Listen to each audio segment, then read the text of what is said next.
Kasih manusia diciptakan dengan dibekali sistem pertahanan hidup atau daya tahan hidupnya. Manusia didesain supaya bisa tetap mempertahankan hidupnya. Pertahanan hidup manusia ini, daya tahan manusia ini membuat manusia tetap mengusahakan bagaimana supaya dia tetap bisa hidup. Misalnya kalau kita lapar, maka kita mencari makanan supaya kita tetap bisa hidup.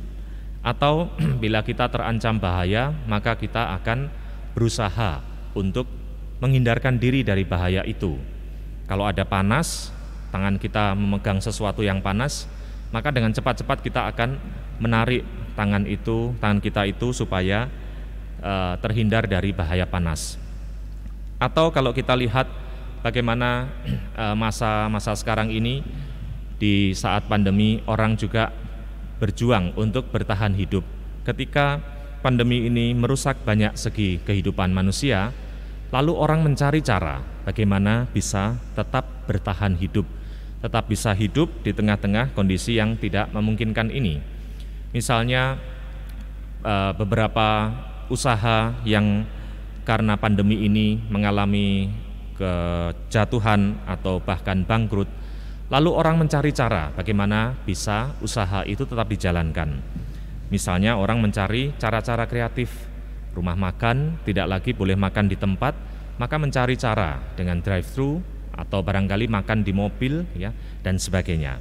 Atau juga sekolah-sekolah karena kesulitan mengajar secara tatap muka, mencari cara, menemukan cara dengan bisa pelajaran jarak jauh PJJ. Bahkan kita sendiri juga di gereja karena tidak bisa harus merayakan Ekaristi bersama, mencari cara bagaimana caranya bisa. Kemudian ada misa online atau juga kegiatan-kegiatan umat, lingkungan, wilayah, kelompok-kelompok dengan kegiatan online. Jadi dalam kondisi seperti ini tetap jalan, orang mencari cara bagaimana bertahan hidup dalam situasi yang sulit sekalipun. Saudara-saudara yang terkasih, kalau dalam dunia sekarang kita bertahan hidup, mempertahankan hidup kita, demikian juga untuk kehidupan kekal, kita juga perlu mempertahankan hidup kita, perlu mencari kehidupan kekal juga. Tidak hanya hidup di dunia ini, tetapi kita juga perlu mencari kehidupan kekal. Bagaimana bisa kita mencari kehidupan kekal? Tadi Tuhan Yesus sudah mengatakan bahwa Dialah yang menjadi roti kehidupan. Artinya bukan hanya makan kenyang secara jasmani, tetapi orang yang percaya kepada Yesus, dia memperoleh kehidupan kekal. Maka orang yang menyerahkan harapan hidupnya kepada Tuhan Yesus, dia tahu bagaimana caranya mendapatkan keselamatan kekal. Karena itulah tadi tantangan Tuhan Yesus kepada para muridnya, apakah engkau juga tidak mengundurkan diri? Karena banyak waktu itu orang tidak tahan mendengarkan ajaran Tuhan Yesus yang keras. Dan kita tahu bahwa mengikuti Yesus tidak mudah.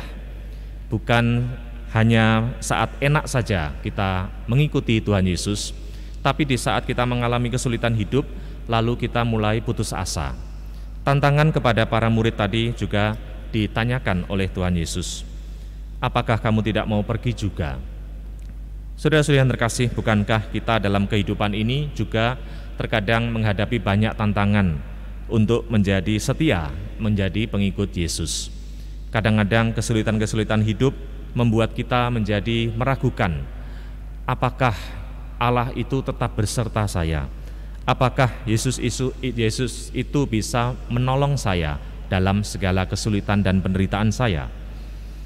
Tantangan-tantangan ini terkadang membuat iman kita menjadi lemah.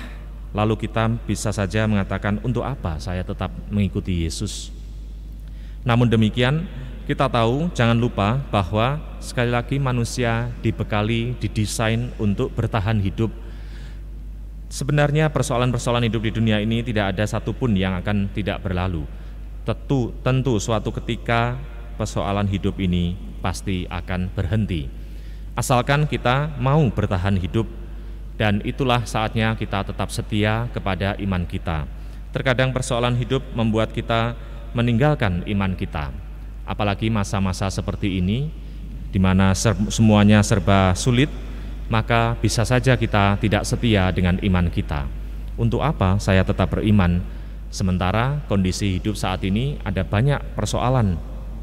Saudara-saudara yang terkasih, jawaban Simon Petrus bisa menjadi kekuatan bagi kita semua secara rohani. Tuhan, kepada siapakah kami akan pergi? Sabdamu adalah sabda kehidupan yang kekal. Inilah yang mungkin juga menjadi kekuatan bagi kita. Kepada siapa kita akan meminta pertolongan kalau bukan kepada Tuhan sendiri? Kepada siapa kita memiliki pegangan kalau bukan kepada Yesus sendiri yang selama ini kita imani? Saudara-saudara yang terkasih, inilah saat yang tepat bagi kita untuk menguji iman kita sendiri. Di tengah-tengah situasi yang sulit ini, apakah kita tetap percaya, tetap setia dengan iman kita? Apakah kita sungguh-sungguh mengharapkan pertolongan dari Allah? Sepertinya Allah tidak berbuat apa-apa kepada kita, sepertinya.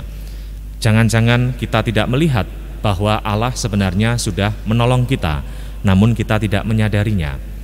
Bukankah Tuhan sendiri juga selalu tahu bagaimana kehidupan kita, jauh melebihi kita sendiri? Kita mohon rahmat Tuhan supaya kita senantiasa mau berjuang untuk kehidupan kekal itu, baik di dunia ini, di tengah-tengah segala macam kesulitan kita, namun juga kita tidak kehilangan iman, supaya kita tetap sadar bahwa manusia didesain, diciptakan dengan memiliki pertahanan hidup yang luar biasa.